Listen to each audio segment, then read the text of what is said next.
नमस्कार। आज मैं आप सभी लोगों से यूक्रेन में पढ़ रहे सभी इंडियन स्टूडेंट्स के फ्यूचर को लेकर बात करने आया हूँ। यूक्रेन में 18,000 से भी ऊपर इंडियन स्टूडेंट्स पढ़ाई कर रहे थे।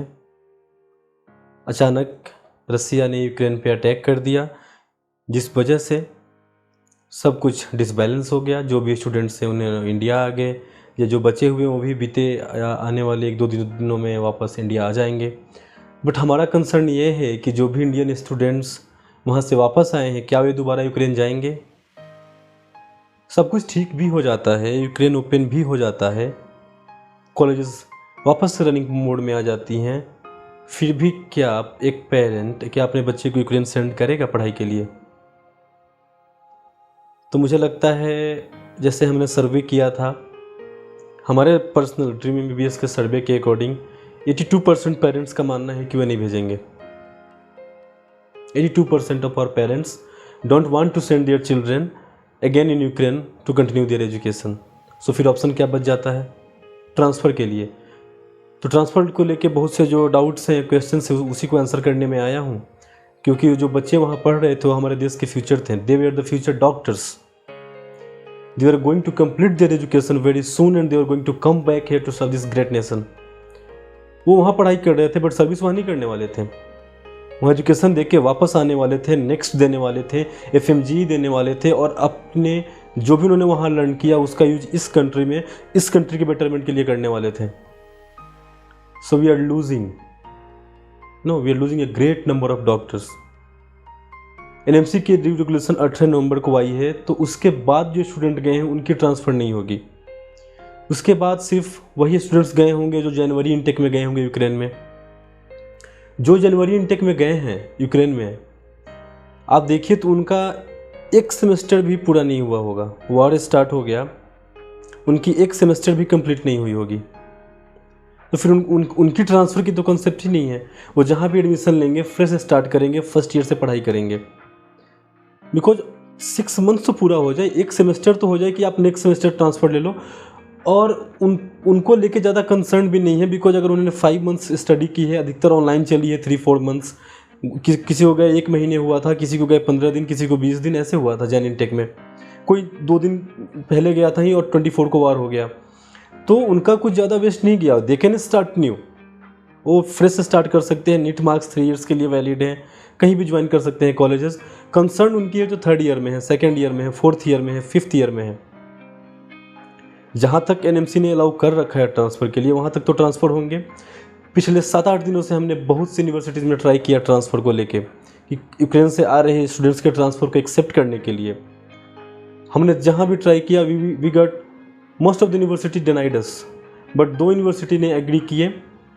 इंटरनेशनल मेडिकल यूनिवर्सिटी जो कि किर्गिस्तान में है, न्यू एनएमसी, एक एनएमसी नोटिस उस पर भी आया है, उसको मैं बाद में क्लियर आउट करूँगा। और दूसरी Samarkand state medical institute Uzbekistan में, यूक्रेन से पढ़े, ओनली यूक्रेन के पढ़े स्टूडेंट्स की ट्रांसफ़र लेगी। यूनिवर्सिटी बहुत ही बढ़िया है, जनरली वो ट्रांसफ़र नहीं लेती है, बट जो भी स्टूडेंट यूक्रेन से पढ़ाई की है उनकी ट्रांसफ़र ले रही है। हमारे पास ये 2 यूनिवर्सिटीज़ हैं जिसमें ट्रांसफ़र हो रही है। अच्छी बात है, एनएमसी से गाइडलाइन में है ट्रांसफ़र, तो लीगल है, और लीगल है तो अपना टाइम वेस्ट करने से अच्छा है कि हम ट्रांसफ़र ले लें। अब कंसर्न उनकी आती है जो लास्ट ईयर में थे, जिनकी ट्रांसफ़र नहीं होती है जनरली। अब एनएमसी के ऊपर है। डॉक्टर एसोसिएशन ने रिक्वेस्ट भी किया है कि इनकी कोई गलती नहीं है, उस वार्ड में इनका कोई लेना देना नहीं है, तो एक स्पेशल प्रोविज़न बनाई जाए एनएमसी में। स्पेशल प्रोविज़न में दिया गया हो कि जो यूक्रेन से स्टूडेंट्स आए हैं, स्पेशली फ्रॉम यूक्रेन, उनको ट्रांसफ़र लेने की परमिशन दी जाए। फिर हम कहीं आगे ट्राई करें किसी यूनिवर्सिटी में कि प्लीज़ टेक देम, इनकी ट्रांसफ़र एक्सेप्ट करो और एजुकेशन को कंटिन्यू करो। बिकॉज ये हमारी ड्यूटी है, मेरी ही नहीं, जितने भी एजुकेशन कंसल्टेंट हैं सबकी ड्यूटी है। और टिल 3 ईयर 4 ईयर सभी एजुकेशन कंसल्टेंट्स के पास कोई ना कोई कॉलेज है जहाँ यूक्रेन के बच्चों की ट्रांसफ़र हो सकती है। तो अपना टाइम क्यों बर्बाद करना है? अब वापस यूक्रेन जाओगे नहीं, वार टाउन कंट्री है, वहाँ वार चल रहा है। वार इज़ अनसर्टेन, मतलब ही अनसर्टेनिटी है ना, कल को क्या होगा कोई नहीं जानता है। यूक्रेन रहे या रसिया का पार्ट हो जाए, यूनिवर्सिटी बिल्डिंग रहे या ना रहे, nobody knows, everybody can keep promising. हम एजम्पशन लगा सकते हैं, उम्मीद लगा सकते हैं, क्या होगा हमें नहीं पता है। जब हमें पता ही नहीं है तो हम क्यों ना उस काम को करें जहाँ सर्टेनिटी है, जहाँ हम सर्टेन हैं। तो अपने नेक्स्ट एजुकेशन को हम आगे कंटिन्यू करें वहाँ से, जहाँ भी ट्रांसफ़र मिल रहा है जो लीगल है एज़ पर एनएमसी। जो भी करेंगे एनएमसी के हद में करेंगे, क्योंकि फिर अगर एनएमसी के हद में नहीं करते तो उस पढ़ाई का कोई मतलब नहीं है। आप इंडिया में आके एज ए प्रैक्टिस ही नहीं कर पाओगे, उस नॉलेज को यूज ही नहीं कर पाओगे, फिर क्या फ़ायदा, फिर आपने पढ़ाई ही क्यों की उसकी। सो जनरली पॉइंट यही है, ट्रांसफ़र्स हो रहे हैं, आप हमें ही नहीं कॉल करें, आप किसी भी एजुकेशन कंसल्टेंट को कॉल करें।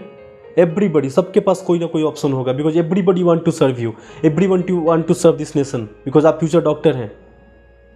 आपके पेरेंट्स ने एफर्ट लगाई है, हार्ड अर्न मनी, लोन लेके, एजुकेशन लोन्स, कुछ प्रॉपर्टी सेल करके आपको भेजा गया है। That should not go in waste.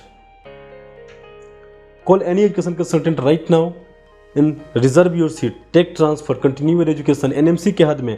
अब बच गए वो स्टूडेंट जो लास्ट ईयर में थे, उसके लिए एनएमसी से रिक्वेस्ट हुआ है और हम उम्मीद भी करते हैं कि एनएमसी भी इस बात को समझेगी कि स्टूडेंट्स की कोई गलती नहीं है। They should issue a special provision for the students returning from Ukraine which will eligible them to take transfer in any university world wide, because ये उनका हक है, इट्स नॉट देयर मिस्टेक।